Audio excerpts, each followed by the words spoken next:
Hello, sorry for those of you who were just watching. We were just talking. I was talking with the medical director of Clinic Atambra, Dr. Garcia, about PGS or PGT or PGD, as you may know it. The internet was not on our side, so we're just going to start again. I'm just going to join Dr. Garcia in now. Just waiting for the connection, and then we'll get back to what we were talking about because it's very, very insightful. Hello, is that any better? Hello. That's better my end. Thank you so much. So just to recap for those who are joining, we started by talking about what is PGT or PGS or PGD as people may know it. What do the different acronyms mean? Yes, so PGD in general, it's a diagnosis of genetic preimplantation. So it means before transferring the embryo, on day 5, usually blastocyst stage, we will do a biopsy of the embryo and study some genetic aspect of the embryo. When we're talking about PGS or PGTA, this is the screening of the embryos, the test of aneuploidies, and it's to do a selection of which is the normal embryo in terms of chromosomes disorders. Whereas when we're talking about PGTM or PGD, it's more to do with genetic transmission of possible diseases of the parents. Is that sort of cystic fibrosis, things like that you can tell from the genes? Yes, that's it. Okay. And my question before we got interrupted was who would normally benefit from PGT or PGS or PGD? So when we're talking about screening, more particularly, it's women when they are with advanced maternal age, such as more than 38 years old or more than 40 years old. Also women that have had 1 round or 2 rounds of IVF and they've never had an implantation, they have not an ongoing pregnancy. Also very abnormal sperm abnormalities, that could be also another point. And then when we're talking about PGD, of course, it's people having the mother or the father any problem that could be affected or carrier of that disease. Okay. And would you want to see quite a few embryos formed before you'd suggest that? Does it depend on the amount of eggs produced and the amount of embryos that have formed before you make that decision, or do you decide about that earlier on in the process? So we're very flexible, and we're always talking with our patients about the pros and against of that test. And when we're talking about the screening, of course, we know that if we have more embryos, the probability and the impact, the benefit of the PGS will be higher. Because of course, if we only have one blastocyst, only one embryo, the risk that this embryo is abnormal, it's very high, no matter the age of the woman. But of course, if there was an indication of PGS because of the advanced maternal age, then the risk is still higher. Okay. So we strongly recommend when the ovarian reserve is good and also when the number of blastocysts achieved is good. But sometimes women just want to confirm before transferring that the embryo is normal, even having only 1 blastocyst. Because you were saying before we got disconnected and had to reconnect, so apologies, that there can be, as with anything, a risk to the embryos if you are testing them. Correct. This is always an invasive technique carried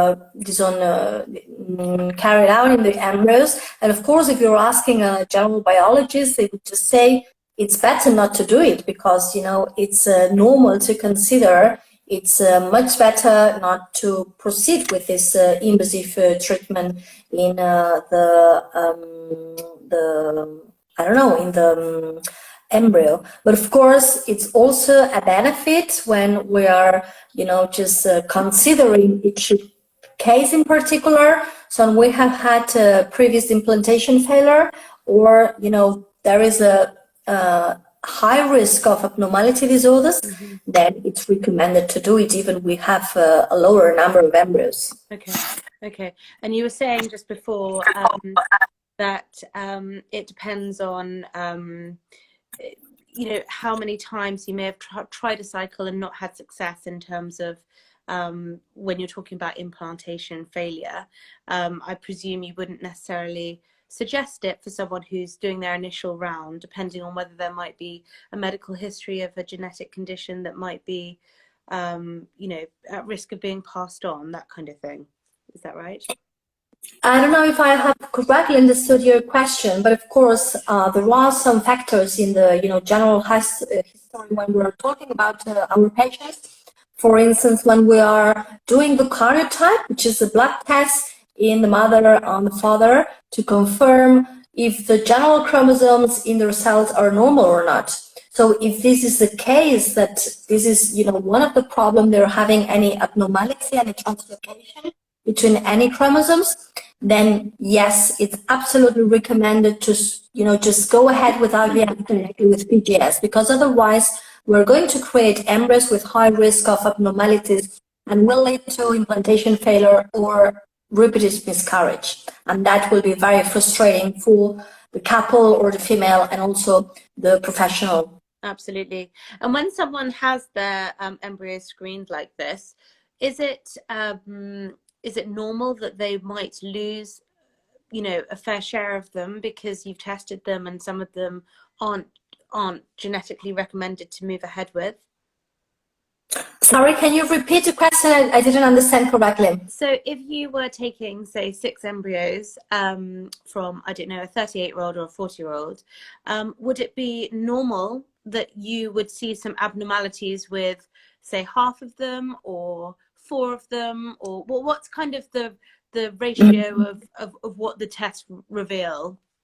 Understood, thank you. So when we're talking about, for instance, 38 years old, it's more than the 50% of embryos that will be abnormal. So that's the reason why when we're talking about general IVF without PGS, there is a high risk of implantation failure. So it's around 50% when we're talking about 38. But if we're going to 40 or 42, then the ratio of abnormality is really increased. And when we're talking about, for instance, 42 years old, it's around 80% of abnormalities. Wow, that's so then we need to talk with them that there is a risk that even creating lots of embryos when we're 40, 42, 43, we don't have any embryos that come back normal. Okay. So this is always, again, statistics. And we cannot say if you're having 8 embryos, we can have the normal embryo. And if you only have 1, it's not going to be possible. But, there is always a tendency and a percentage, the statistics. And when we're talking about 38 years old, it's around 50%. But when we're increasing the age, then the ratio is worse. Okay. And you were saying before, for those who have joined, that actually the testing itself is actually a very quick process. Correct. It's really quick. So it's more to do with the exact moment when the biologist needs to perform the biopsy than the procedure itself. So usually it really depends 10 minutes, 30 minutes per embryo. It really depends on the technique and the ability of the biologist. Okay, that's great. Thank you so much.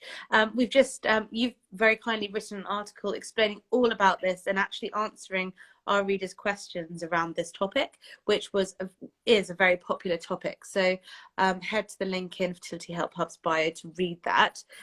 You give some great answers to some very sought after questions. If anyone has any questions now for Dr. Garcia, please feel free to ask. I don't know if you feel that there's anything else we need to discuss around PGT. Are there any other questions that you get asked as a clinic in terms of uncertainties around the process or the success of it, or whether it's worth it or not? Because I think sometimes people are concerned that it might cost a lot, or it might not be too safe for the embryo, so there might be a bit of apprehension around doing it, perhaps. So in my opinion, it's very important to talk honestly with the patients and with the couple, and just inform what is the benefit of this procedure and what is the possible risk, of course, and then to decide together what is our approach, our individual treatment for that patient itself and for that cycle. And of course, when we're talking about people having lots of, IVF failures, it's very, very frustrating just to transfer one more embryo as a general protocol. So the 50% of implantation failure, when we're talking specifically one transfer, the problem is the embryo. So then if we are talking that we have very good laboratories with high technology and good experienced biologists, why not to have more information about the embryo? Because when we're talking about implantation failure, if we are talking about genetic screening embryos, so it means that we have confirmed that this is not a problem, then when we're closer to pregnancy, because we may know, we can, just investigate other problems that are not the embryos, for instance, coagulation disorders, uterine abnormalities, immunological disorders, whatever. But then we know 100% that the embryo was not a problem. Mm-hmm. Absolutely. And would you say that in most cases, it's an issue, if the IVF round doesn't work, it's normally an issue with the embryo rather than the womb, for example? Correct. We know regarding medical evidence-based studies that more than 50% it's the embryo abnormality. Okay.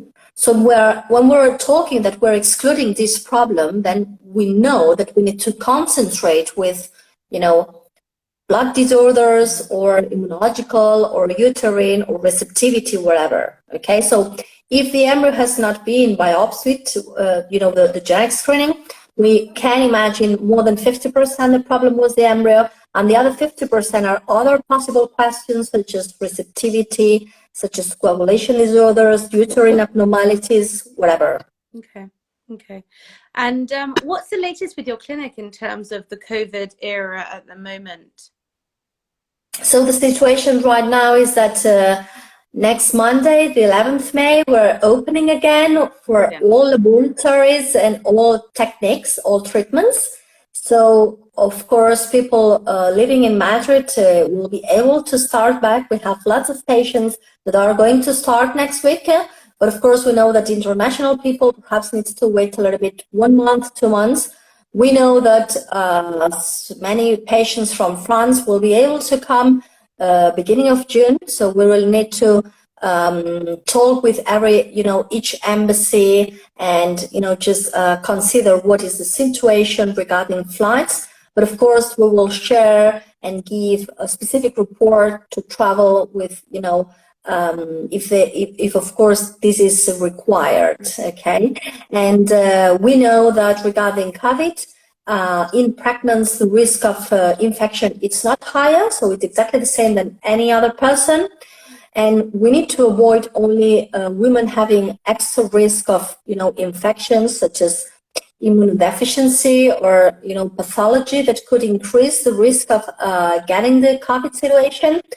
And we know that when they are pregnant, and of course it's our objective for these patients, there is a slightly risk that it's not 100% sure in the first trimester of miscarriage. So this is not 100% sure in the evidence because data is limited. And in the third trimester, there is a slight risk of having, respiratory disorders such as pneumonia, and of course a little bit risk of prematurity. Okay. But our, the recommendations of experts, societies is that we can just go back to normality because natural pregnancy is not avoided. So we just need to do things carefully. It means that before doing the transfer, we will test our patients if they have COVID infection or not. Okay. And does that mean also that there'll be rules around how many patients in the waiting room? And I presume more things will be done virtually if they can.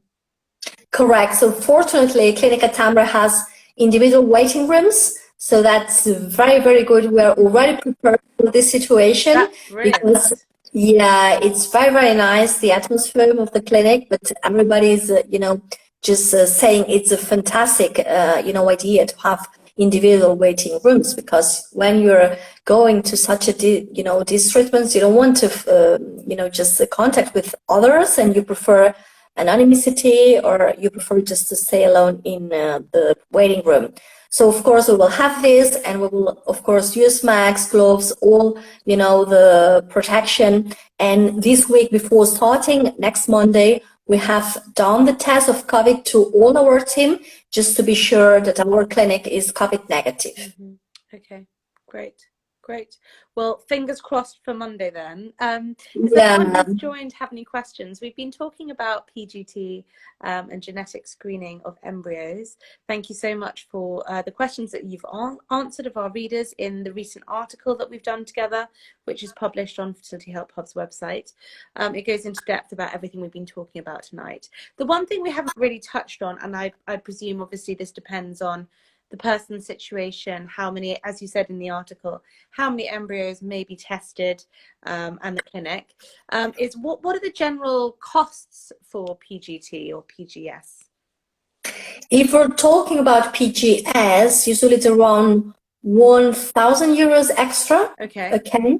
Apart from the IVF, it really depends on the number of embryos. Mm-hmm. Whereas if we're talking about the genetic testing for diseases, so if one of the parents are, affected of any disease, or if they are carriers of cystic fibrosis, imagine, so then we need to elaborate specific costs for this mutation or this disease in particular. And usually the costs are higher because the technique in the laboratory, in the genetics laboratory, is more precise and more specific. So that's the reason why cost is higher. Mm-hmm. That makes complete sense. And just thinking about if someone has an illness in the family that is genetic, and there's a risk of passing it on, and you're checking the embryos for that disease, such as cystic fibrosis, and they've had several rounds of embryos that have been tested, and they all aren't working out, would your recommendation be to keep trying, or to move on to donor conception? So it really depends on that, patient in particular, what disease we're talking about, the ovarian reserve, and if I expect to create more embryos. We have possibilities to do such as the dual stimulation. It means in the same round of IVF, in the same month, we're going to do one round of IVF, do the egg retrieval, create embryos, and then 5 days after the egg retrieval, we can go back to another round of IVF. So it means we're going to create a double of embryos. Okay. So perhaps this could be an approach. But when we're talking about specific genetic, testing for monogenics, for very specific illness, we're always talking with our colleague, the genetist, and she's giving the advice about the percentage of, possibility of healthy baby, of healthy embryo. Mm-hmm. And that's when we are commenting together with that couple in particular, what is our recommendation, what is, our next treatment plan. Okay. And would you test embryos, all different types of embryos, all different grades of embryos? It's very important to know that we can only do the biopsy of good embryos, because imagine if we don't have such a good morphology in the embryos, this is not, valid for doing biopsy. Even it's not going to be valid to embryo transfer. This is not going to be valid for freezing. So the same for biopsy. We need at least, intermediate, quality. Yeah. No, that makes complete sense. Okay, great. Thank you. There was a question earlier, and if anyone who's watching now has a question, this is your chance to ask Dr. Garcia, so please do. We got asked earlier, is it possible to test a frozen embryo? And you said yes, but it's not ideal. Is that right? Correct. Technically, it's absolutely possible. So it means we are going to do the thawing of the embryos, we're going to do biopsy, and then we have the possibility to have 24 hours result of that genetic screening, or to freeze again and do the embryo transfer, frozen embryo transfer. If we're talking about the normal approach, which is refreeze again and wait for the result, this is not very good, because it means that we're going to freeze first time, we're going to the thawing, biopsy, freezing again. So it's really a lot of impact in that embryo and will decrease the chances of implantation. Okay. So we know sometimes in IVF failures, when we're having different rounds of embryo transfers, we really have the aim of doing genetic screening with the embryos that are remained. So usually what we do is, when do we have the last embryo or two last embryos, we do recommend to do another round of IVF and add these embryos to the genetic screening. Okay. Okay, that's actually a really good point to make about how many embryos are there, because I guess if there are more embryos, there may be a tendency to feel happier about testing them versus one or two, where you might be concerned, I presume, that you don't necessarily want to risk losing them. Absolutely right. So the main, benefit of PGS is when we're having lots of embryos and we want to select for a single embryo transfer, which is the normal embryo, and we want to exclude the abnormal ones. Of course, it's also possible when we're talking about only one or two embryos, or when we're talking about implantation failure and we really want to be sure if the embryo is normal or not. But the benefit, we know, it's higher when we have lots of embryos, and it means more than 3-4 embryos. Yeah, that makes complete sense. Thank you so much.